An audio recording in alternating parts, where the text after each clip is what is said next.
ونستعين على أمور الدنيا والدين والصلاة والسلام على أشرف الأنبياء والمرسلين سيدنا وحبيبنا وشفيعنا وقطبنا وقرة أعيننا وطبيب قلوبنا ومولانا محمد وعلى آله وأصحابه وأزواجه وذرياته والتابعين وتابع التابعين لهم بإحسان إلى يوم الدين.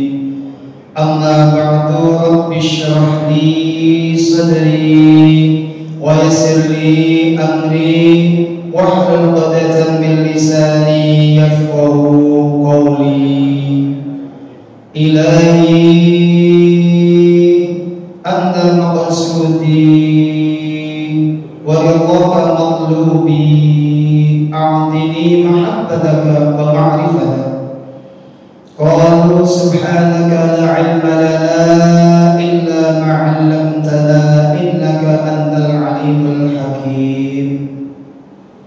قال النبي صلى الله عليه وسلم إنما الأعمال بالنيات وإنما لكل امرئ ما نوى. الحديث أو كما قال. Para jamaah, para alim, para asatid, para ustadzah, para tokoh masyarakat, para jamaah, bapak ibu, jamaah Masjid Nurul Islami, khususnya takmir Masjid Nurul Islam ingkang tansah kawula hormati, kawula mulyakaken rahimakumullah. Moga salam muji dumateng Allah Subhanahu wa taala, di mana pada waktu pagi yang penuh dengan bahagia, penuh dengan gembira, di waktu yang sangat dan amat mulia ini, Allah Subhanahu wa taala masih memberikan kesempatan kepada kita bersama untuk dapat melaksanakan sholat subuh berjamaah di masjid tercinta kita, Masjid Nurul Islam ini, dalam kondisi sehat walafiat. Mugia kula panjenengan saged menjaga sholat berjamaah ini dengan istiqomah ila yaumil qiyamah. Amin ya rabbal. Salawat serta salam mugia tansah kahadrat dumateng junjungan kita Nabi besar Muhammad sallallahu alaihi wasallam, yang merupakan sebaik-baik panutan umat manusia dalam mengarungi hidup dan kehidupan dunia fana ini menuju hidup kehidupan yang terbaik kelak di saat kita berada di akhirat yang bakal. Mudah-mudahan kita semuanya sekeluarga kelak di akhirat betul-betul diakui sebagai umat Nabi Muhammad dan betul-betul berhak akan mendapat syafaat Nabi Muhammad SAW. Amin amin amin ya rabbal alamin. Bapak Ibu rahimakumullah, merupakan kesempatan yang luar biasa dan kenikmatan yang sungguh tiada tara bandingnya di saat Allah memberikan kesempatan kita betul-betul bisa menjaga istiqomah sholat subuh berjamaah ini. Karena sholat subuh berjamaah itu mempunyai banyak keistimewaan yang tidak dimiliki oleh sholat-sholat yang lain. Ada sebuah hadis yang mengatakan, man shalla ghadata fi jama'atin thumma qa'ada yadhkurullaha hatta tatlu'a asy-syamsu thumma shalla rak'ataini kanat lahu ka ajri hajjatin wa umratin. Qala Rasulullah sallallahu alaihi wasallam, tammatin tammatin tammatin al-hadits atau kama qala. Barang siapa yang mau melakukan sholat ghodan itu pagi, yang pagi sekali, yang sholat subuh, fi jama'atin, dengan berjamaah, baik jamaahnya itu di dalam rumah bersama keluarganya, jamaahnya di surau atau di musola, yang paling afdal jamaahnya di masjid. Kemudian setelah sholat, setelah salam, dia tidak lantas pulang ke rumah, akan tetapi mau meluangkan waktunya sejenak untuk duduk zikir kepada Allah Subhanahu wa Ta'ala. Zikir menurut para ulama bukan hanya mengucapkan kalimat tasbih, tahmid, takbir, istighfar dan tahlil saja. Termasuk majelis ilmi seperti ini, ada yang mengatakan sebagian ulama merupakan bagian daripada zikir. Karena makna zikir adalah mengingat Allah. Artinya segala perbuatan, segala tindakan, segala ucapan, segala apa yang dilakukan oleh panca indera kita, di mana hal itu berpotensi dapat mengingatkan kita kepada Allah Subhanahu wa Ta'ala, maka hal itu semua bisa dikatakan dengan arti zikir. Setelah sholat tidak langsung pulang, melanjutkan duduk sejenak untuk zikir kepada Allah Ta'ala, apapun jenis macam zikir tersebut, sampai terbitnya matahari. Kemudian setelah terbit matahari, semua sholat rakaatain. Kemudian orang tersebut mau sholat 2 rakaat sholat sunnah, yang oleh para ulama sholat sunnah 2 rakaat setelah terbitnya matahari sebelum masuk waktunya duha, ini disebut dengan sholat isyraq. Faedahnya luar biasa. Tapi langka di antara kita yang berusaha mempraktekkan sholat isyraq ini. Orang-orang tertentu dari kalangan para kekasih-kekasih Allah yang bisa istiqomah. Siapa tahu dengan setelah kita ngaji bersama ini, nanti kita termotivasi untuk mencoba mempraktekkan sholat isyraq. Prakteknya seperti sholat sunnah biasa 2 rakaat, nggak ada yang aneh. Bacaannya ya bacaan biasa saja, Al-Fatihah, kuliah, rakaat kedua Al-Fatihah, Bismillah, kulhu. Kalau mau baca yang khusus nanti agak berat bagi kita. Kita baca seperti biasa saja yang ringan-ringan. Yang penting kita mau mencoba memulai dan diniati istiqomah. Nah, orang yang melakukan hal tersebut itu ternyata pahalanya luar biasa. Kanat lahu ka ajri hajjatin wa umratin. Orang tersebut akan mendapatkan pahala seperti pahalanya yang orang yang telah melaksanakan 1 kali haji dan 1 kali umrah. Masya Allah, Bapak Ibu rahimakumullah, bulan Ramadan ini banyak sahabat-sahabat kita, teman-teman kita, tetangga-tetangga kita yang berbondong-bondong, berlomba-lomba berangkat umrah di bulan Ramadan. Luar biasa. Kita yang belum diberikan kesempatan, yang belum diberikan kekuatan, kemampuan oleh Allah Subhanahu wa Ta'ala, tetap bisa mendapatkan pahala seperti pahalanya orang, bahkan pahala haji dan pahala umrah. Bagaimana caranya?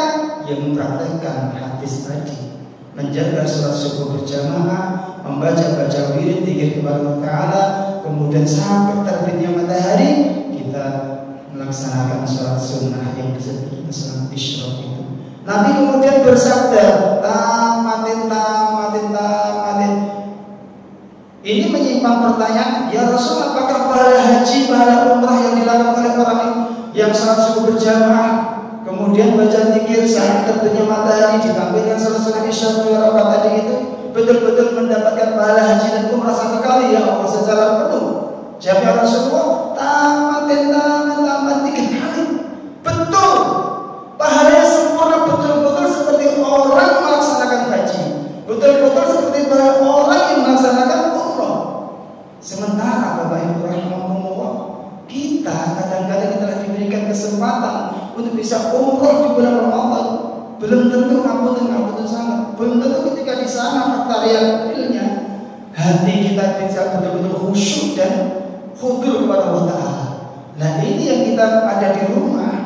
Alhamdulillah apabila kita mau menata hati, niat benar, insya Allah salat subuh kita ini pahalanya berlipat-lipat, bahkan seperti pahalanya orang yang menjalankan ibadah haji dan umrah secara sempurna. Semoga kita semua yang hadir di sini hari ini, salat subuh kita betul-betul diterima oleh Allah Ta'ala dan akan mendapatkan pahala yang sempurna seperti pahalanya orang-orang yang melaksanakan ibadah haji dan umrah. Tapi Bapak Ibu sekalian, bukan berarti setelah kita diberikan pertolongan oleh Allah Ta'ala bisa istiqomah mengamalkan hadis ini lantas kita nggak ada niat untuk berangkat haji dan umrah. Boten. Tetap harus ada niatan. Dibangun niat. Timbulkan rasa rindu kepada Rasulullah, timbulkan rasa rindu dengan Ka'bah. Insya Allah siapapun yang menanamkan dan memupuk rasa rindunya kepada Rasulullah, suatu saat akan dikabulkan oleh Allah Ta'ala dekat dengan Rasulullah, yakni bisa berangkat umrah atau haji. Amin Muhammad.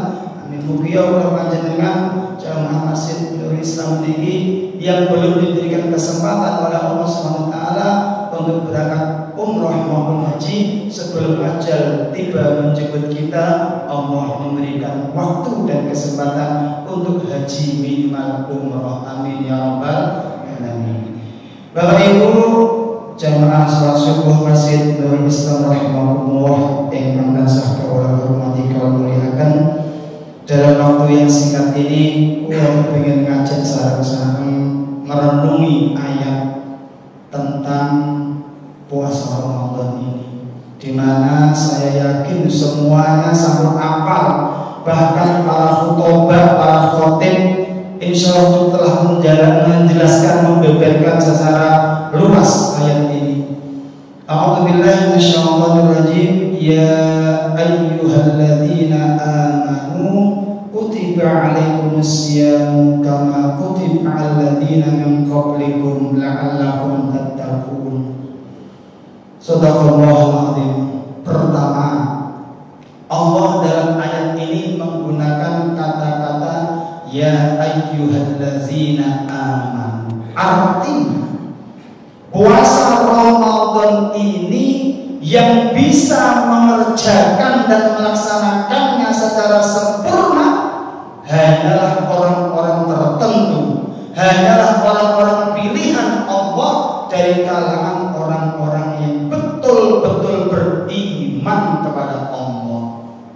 Berapa banyak teman-teman kita, saudara-saudara muslim kita yang kita tahu mereka beragama Islam, tapi maaf sekali masih banyak di antara mereka yang tidak mau berpuasa di bulan suci Ramadan ini dengan berbagai alasan yang kadang dibuat-buat.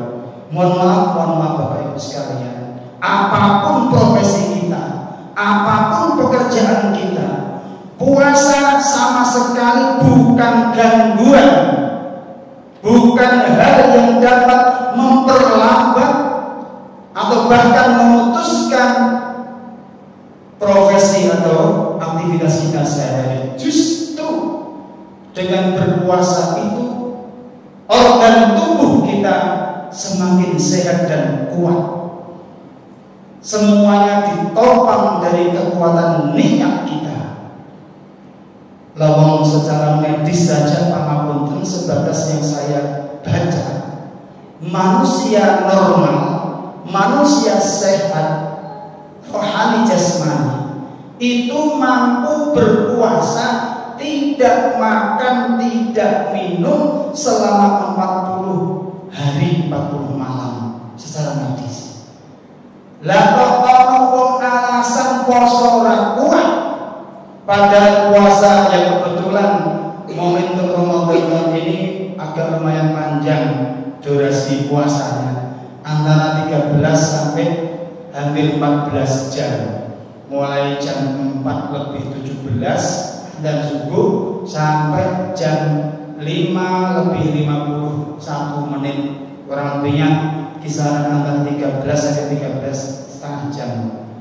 Tapi alhamdulillah kita di Indonesia, di negara Khatulistiwa, tidak sampai tembus 15 jam selamanya untuk berpuasa. Saya secara pribadi berpengalaman Bapak Ibu, ketika dulu berada di Libya pas musim panas, Masya Allah, isyaknya itu bisa hampir jam 8 malam, subuhnya jam 4:30, ada kalanya jam 4. Itu Masya Allah, luar biasa panjangnya untuk berpuasa, sehingga ada yang tidak puasa. Demikian pula 2 tahun yang lalu, bulan Ramadan di Arab Saudi pas musim panas, itu juga puasa Ramadannya luar biasa. Dan kebetulan saya diberikan kesempatan umrah 1 bulan penuh 2 tahun yang lalu di bulan suci Ramadan, mulai tanggal 12 Ramadan sampai 10 Syawal. Alhamdulillah. Bapak Ibu rahimakumullah, kembali kepada ayat puasa tadi. Jadi orang-orang yang bisa melaksanakan puasa Ramadan, pertama mereka lah orang-orang pilihan, mereka lah orang-orang yang beriman, sehingga dikatakan ya ayyuhalladzina amanu. Khitabnya, tujuan ayat ini ditujukan kepada orang-orang yang beriman. Jadi orang yang tidak beriman akan sulit melaksanakan puasa, khususnya di bulan suci Ramadan ini. Kutiba alaikumusiyam kama kutiba alladzina min qablikum, sebagaimana telah diwajibkan atas orang-orang yang sebelum kamu. Tapi kewajiban berpuasa orang-orang sebelum kita, orang-orang sebelum zaman Rasulullah, itu puasa bukan puasa Ramadan, puasa yang lainnya. Tujuan puasa itu apa? Jadi kalau puasanya ada sarana, tujuannya adalah la'allakum tattaqun, agar membentuk kepribadian kita menjadi sosok kepribadian orang-orang yang bertakwa. Ketika karakter takwa ini sudah menghiasi kepribadian kita, maka yang muncul adalah sifat-sifat mulia. Seperti innat tawadhu'a min khisalil muttaqi, kata sebuah syair. Sesungguhnya sifat tawadhu', rendah diri, itu bagian daripada sifat dan karakternya orang yang bertakwa. Inilah yang diharapkan oleh Allah ketika umat Islam diperintahkan wajib berpuasa di bulan suci Ramadan, agar supaya mempunyai dan memiliki al-akhlaqul karimah, as-sifat al-mahmudah, akhlak yang mulia, sifat-sifat yang terpuji, di antaranya sifat tawadhu. Kalau kita punya sifat tawadhu, Bapak Ibu sekalian, maka tidak ada ceritanya kita akan iri pada orang lain. Tidak ada ceritanya kita akan bersaing tidak sehat dengan orang lain. Orang yang tawadhu itu selalu mengalah. Mengalah bukan berarti kalah. Justru mengalah itulah kadang-kadang orang itu yang mudah mendapatkan berkah. Berkah itu adalah setiap kebaikan yang ada, itu namanya barokah. Contoh, rizki yang barokah, walaupun sedikit tapi manfaatnya sumrambah. Artinya uang atau rezeki yang sedikit dapat dimanfaatkan untuk banyak hal. Itu namanya uang atau rezeki yang barokah. Pekerjaan yang barokah, yaitu suatu pekerjaan yang tidak bisa menghambat kewajiban-kewajiban kita kepada Allah Subhanahu wa taala. Bukan lantas kewajiban pekerjaan atau aktivitas itu menjadi alasan untuk kita menjauh dari Allah Taala. Bukan, itu namanya pekerjaan yang tidak barokah. Andai kata kita ada yang ditakdirkan menjadi tukang becak yang harus mengas dengan kaki, tenaga kaki. Andai kita di antara kita ada yang ditakdirkan sementara ini untuk menjadi orang yang berprofesi sebagai kuli kuli bangunan, tukang angkat di pasar dan lain sebagainya, maka itu tidaklah menjadi alasan untuk kita tidak berpuasa. Itu tidaklah menjadi suatu sebab untuk kita tidak melaksanakan sholat. Sebagaimana supir bis antar kota harus tetap sholat selama dia beragama Islam. Jadi tidak ada, agar supaya semua pekerjaan-pekerjaan yang dimilikinya itu menjadi pekerjaan yang barokah. Kalau pekerjaannya barokah, rizki yang didapatkannya pun menjadi rizki yang barokah. Kalau rizki uang yang didapatkan kita menjadi rizki uang yang barokah, kemudian kita gunakan untuk menafkahi istri dan anak-anak kita, maka apa yang dikonsumsi, apa yang dimakan,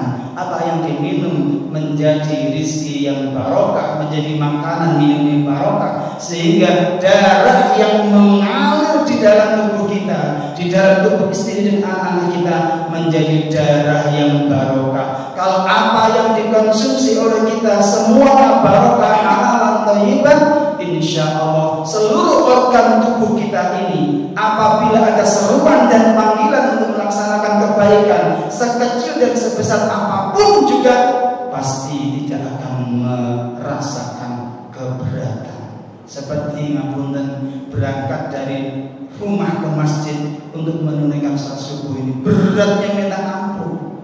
Kalau tidak barokah rezekinya, kalau tidak barokah apa dimakan yang dikonsumsinya, insya Allah akan berangkat ke sini. Alhamdulillah dan wajib bersyukur kita, insya Allah, dan semoga rezeki dan sumber rezeki kita dijadikan oleh Allah sumber rezeki yang barokah. Amin amin ya rabbal alamin. Bapak Ibu rahimakumullah, untuk menguatkan ayat tersebut ada sebuah hadis lagi dikatakan, qad ja'akum Ramadhanun syahrun mubarakun iftaradallahu alaikum siyamahu tuftahu fihi abwabul jannah wa yughlaqu fihi abwabul jahim wa tughallu fihi asyayatin fihi lailatun khairun min alfi syahr. Al-hadits atau kama-kama. Dikatakan oleh Rasulullah, wahai para sahabatku sekalian, qad ja'akum Ramadhan, betul-betul telah datang kepada kalian bulan Ramadan, syahrun mubarak, suatu bulan yang diberkahi oleh Allah Ta'ala. Iftaradallahu alaikum siyamahu, suatu bulan yang Allah mewajibkan kepada kalian semuanya untuk berpuasa di dalamnya. Keberkahannya di mana? Karena tuftahu fihi abwabul jannah. Pada bulan Ramadan ini pintu-pintu surga Allah dibuka semuanya. Wa yughlaqu fihi abwabul jahim, pintu-pintu neraka ditutup. Wa tughallu fihi syayatin, tangan-tangan setan dan bala tentaranya dibelenggu, diikat erat oleh Allah Ta'ala. Di bulan ini Ramadan terdapat suatu malam yang nilai kebaikannya lebih baik daripada 1000 bulan. Kalau dikompres kurang lebih ada 83 tahun kebaikan. Sementara kita umat Nabi Muhammad, masa kontrak kita untuk hidup di dunia antara 60 sampai 70 tahun umumnya. Kalau bicara tidak umum ya berarti pengecualian. Ya ada umat Nabi Muhammad zaman sekarang hidup sampai 100 tahun yang ada. Cuma pada umumnya masa kontrak kita antara umur 60 sampai 70 tahun. Bapak Ibu rahimakumullah, sebagian ulama menjelaskan hadis tersebut bukan berarti bulan ini pintu-pintu surga betul-betul dibuka, karena belum waktunya dimasuki. Artinya apa? Ini adalah sebuah isyarat sebuah gambaran bahwasanya kesempatan untuk melakukan berbagai macam kebaikan, baik yang kecil maupun yang paling besar, itu kesempatan tersebut dibukanya, diobral oleh Allah Ta'ala yang di bulan Ramadan ini. Sehingga sekecil apapun perbuatan kebaikan yang kita lakukan akan amat sangat bernilai dan berkualitas. Bahkan pahalanya itu bisa sampai 700 kali lipat pahalanya, bahkan lebih, bahkan khusus puasa, kata Allah Ta'ala, illa shaum fa innahu li wa ana azibihi, kata Allah Ta'ala. Kecuali puasa, maka kebaikannya, pahalanya tidak ada yang bisa menghitungnya, karena puasa itu milikku. Kenapa Allah Ta'ala mengatakan puasa itu milikku? Karena orang-orang yang berpuasa, yang biasa setiap pagi sarapan, kemudian siang makan siang, sore makan sore, nongkrong di warung-warung, itu mereka mampu dan mau menahan untuk tidak makan, tidak minum di waktu-waktu tersebut karena aku, kata Allah. Makanya di dalam niat puasa itu kan diterangkan ada ungkapan lillahi ta'ala. Itu pembelajaran yang luar biasa agar supaya setiap perlakuan, setiap tindak tanduk, setiap amal yang kita lakukan, sekecil apapun, ayo semuanya diniatkan lillahi ta'ala, karena Allah Ta'ala. Seperti contohnya berbagi takjil, sedekah, luar biasa pahalanya. Tapi ayo bersama-sama berlomba-lomba memperbaiki sedekah takjil ini, bukan karena bersaing, saling menjatuhkan dengan tetangga, dengan orang lain. Ikut buku takjilku, sedekah takjilku lebih baik daripada punya kamu, bukan. Tapi semata-mata niat puasa ini mengajari kita lillahi rabbil alamin. Setiap niat ibadah mesti akan diakhiri dengan lillahi rabbil alamin atau lillahi ta'ala, fardhan lillahi ta'ala. Ini kelihatan sepele Bapak Ibu, tapi dampak positif dari perbuatan setiap amal baik yang kita lakukan, besarannya, kadar kebaikannya, kemanfaatannya, itu semua tergantung pada niat awalnya. Contoh ringan, ketika kita puasa, terlambat bangun, akhirnya tidak sahur, tidak minum, tidak makan sama sekali, tapi malamnya sudah niat, betul-betul niat lillahi ta'ala, yakin masih bisa kuat untuk berpuasa, tidak akan lemes. Kenapa? Karena kekuatan niat yang luar biasa. Sebagaimana yang dipraktekkan oleh Sayyidina Ali Zainal Abidin. Beliau terkenal dengan julukan Zainal Abidin, orang yang menjadi perhiasan para hamba-hamba Allah yang ahli ibadah, itu mampu sehari semalam melaksanakan sholat sunnah sebanyak 1000 rakaat. Sebetulnya itu berawal dari sholat 2 rakaat, sholat sunnah 2 rakaat. Begitu selesai sholat sunnah 2 rakaat, beliau merasa nyaman, maka beliau ingin bersyukur kepada Allah Ta'ala dengan cara mensyukuri nikmat 2 rakaat sholat tadi, dipraktekkan lagi sholat 2 rakaat sholat sunnah. Selesai kedua kalinya, assalamualaikum, masih merasa nyaman dan nikmat, akhirnya mensyukuri lagi dengan sholat 2 rakaat. Enggak terasa, karena niatnya bersyukur kepada Allah luar biasa. Itu bukti nyata, lakin syakartum la'azidannakum. Siapa yang baik-baik, pintar-pintar mensyukuri nikmatku, maka aku tambah. Sayyidina Ali Zainal Abidin merasakan nikmat melaksanakan sholat 2 rakaat sunnah, beliau niat mensyukuri, ditambah lagi nikmatnya, ditambah lagi nikmatnya, ditambah lagi nikmatnya, luar biasa.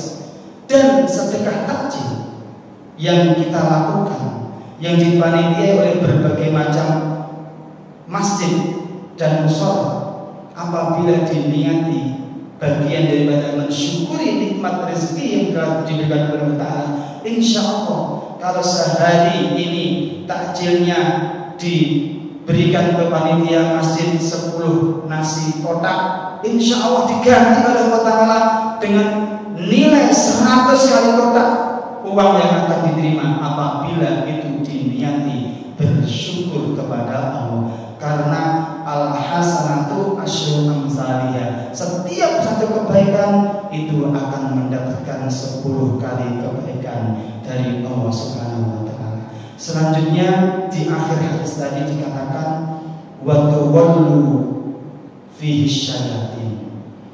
Dosa katanya selama 1 bulan Ramadan penuh itu iblis dan bala tentaranya itu di penjara, diikat, dibelenggu oleh malaikat.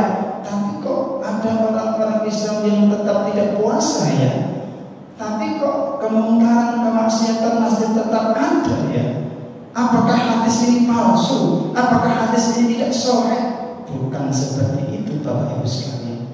Apakah kita tidak sadar kalau di dalam setiap tubuh manusia ada hawa nafsu yang selalu menggebu dan menggoda? Betul, setan dan iblis dibelenggu oleh Allah Ta'ala tidak menggoda dari arah luar kita, tapi di dalam diri kita ada nafsu. Inna nafsa la'ammaratun bisu. Sesungguhnya hawa nafsu yang ada pada diri kita itu adalah sosok makhluk yang selalu memerintahkan kita berbuat jahat, berbuat buruk, sehingga sangat berani menentang aturan Allah Ta'ala.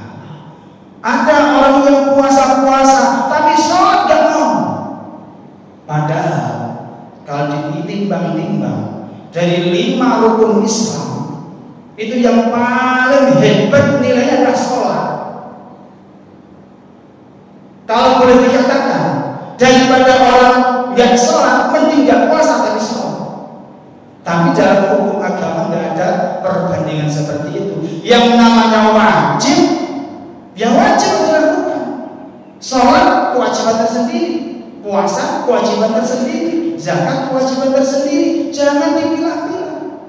Sebagaimana orang Jawa menafsirkan kata-kata Islam yang terdiri dari ISLAM, itu ada yang memperpanjang atau menjelaskan Islam itu sebetulnya singkatan dari kata sholat 5 waktu. Isya, subuh, luhur. Luhur itu kan kurang cukup. Kalau ngomong luhur kan luhur. Ayat asar, ayat maghrib, lengkap. Jadi kalau orang mengatakan Islam tidak mau sholat subuh, namanya bukan Islam tapi hilang. Paling berat kan sholat subuh, paling berat. Kalau orang mengaku dirinya orang Islam tadi nggak mau sholat duhur, namanya Islam. Nggak mau sholat isya, namanya Islam. Nggak mau sholat malam, namanya juga Islam. Baik, sangat mudah untuk disampaikan, tapi berat untuk dilaksanakan. Jadi Bapak Ibu sekalian rahimakumullah, yang perlu kita ingat dan perlu kita sadari bahwasanya di dalam diri setiap manusia kita, yakni kita, masih tetap ada nafsu Bapak Ibu. Tujuan puasa ini diantaranya juga mengendalikan hawa nafsu kita yang selalu menggebu. Makanya diajarkan oleh ulama salafun salihun agar supaya puasa kita semakin berkualitas. Ayo coba bersama-sama melatih diri kita. Yang berpuasa bukan hanya perut kita saja. Kita berupaya maksimal mencoba mengajak seluruh organ tubuh kita ini diajak berpuasa. Artinya bagaimana Ustaz? Selama kita berpuasa bukan hanya menahan haus dan lapar serta dahaga semata, namun mata nyun sewu, mohon maaf, yang biasa di dalam dunia nyata kadang-kadang jelalatan melihat berbagai macam maksiat. Yang laki-laki biasa matanya dipakai melihat perempuan yang berpakaian serba ketat, apalagi sekarang cuaca agak panas, suka gerah para wanita. Biasanya kalau musim dingin pakaian berukut, kalau panas buka-bukaan. bahkan you can see, katanya keleannya jadi orang barat you can see, ternyata arti you can see, you kamu can dapat see melihat aku, ya mesti hari biasa berebutan, jadi you can see kelean, kamu bisa lihat keleanku, kamu bisa lihat bodiku. Nama you can see ternyata maksudnya seperti itu. Perempuan juga biasanya ngapunten maaf ketika di dalam dunia nyata keluar rumah suka jelalatan matanya melihat barang-barang indah, melihat postur laki-laki yang gagah, selalu terpesona. Begitu puasa, ayo mata kita diajak berpuasa bersama-sama. Suka menunduk, kalau tidak, kalau terpaksa melihat tanpa disengaja, maka jangan diam untuk melototi, lihatnya terus, akan tapi segeralah berpaling diiringi dengan ucapan astagfirullah. Sampai rumah upayakan ambil air wudhu agar supaya dosa-dosa ringan yang kadang kita tidak sengaja keluar rumah, mata melihat apa, tangan melakukan apa, kaki mengarah kemana, begitu masuk ke rumah kita ambil air wudhu, insya Allah dosa-dosa selama di luar rumah itu akan berguguran diampuni oleh Allah Subhanahu wa taala. Bapak Ibu rahimakumullah, pangapunten sangat, mungkin cekap semanten ingkang saged kawula aturaken kirang langkungipun nyuwun agung pangapunten. Pangapunten apa? Biasanya wonten sesi tanya jawab mboten? Mboten nggih. Sampun nyekap nggih? Sampun nggih. Napa lanjut? Kula manut. Dalam? Oh, terserah panjenengan. Nggih. Terakhir bulan suci Ramadan niku disandarkan bahwa adalah bulan yang paling istimewa. Istimewanya karena bulan Ramadan diturunkan kitab suci Al-Quran, maka bulan Ramadan itu dikatakan bulan suci. Maka amal yang paling baik dari yang terbaik adalah memperbanyak baca Al-Quran. Kalau setiap hari selain bulan suci Ramadan kita mungkin malas baca Al-Quran, sebulan hanya sekali, ayo bersama-sama saya menasihati diri pribadi dan untuk semuanya minimal setiap hari kita baca Al-Quran. Walaupun hanya satu lembar, betul mungkin satu lembar, satu halaman, tidak kuat satu halaman, hanya 10 ayat, tidak kuat 5 ayat, minimal setiap hari. Setan itu paling benci orang melakukan kebaikan tapi istiqomah. Bukan berarti dalam bulan Ramadan ini 2 hari khatam, mari mau peraih, senang bisa nanti. Yang ditakuti oleh setan adalah setiap amal kebaikan dilakukan secara istiqomah. Mudah-mudahan kula panjenengan saged diberikan taufik hidayah Allah Ta'ala berlomba-lomba memperbanyak setiap kebaikan yang kula panjenengan mampu dikerjakan secara istiqomah. Istiqomah selama bulan Ramadan penuh dan istiqomah di bawah sampai keluar Ramadan hingga ketemu Ramadan lagi, hingga ajal menjemput kita, sehingga Allah mudah-mudahan kelak akan memberikan rizki luar biasa di akhir hayat kita berupa akhir hayat yang husnul khotimah. Amin amin amin ya rabbal alamin. Cekap semanten atur kaula, kurang lebihnya mohon maaf yang sebesar-besarnya. Hadza minni wal afwa minkum, ihdinas siratal mustaqim, wallahu muwaffiq ila aqwamit thariq. Assalamu alaikum warahmatullahi wabarakatuh.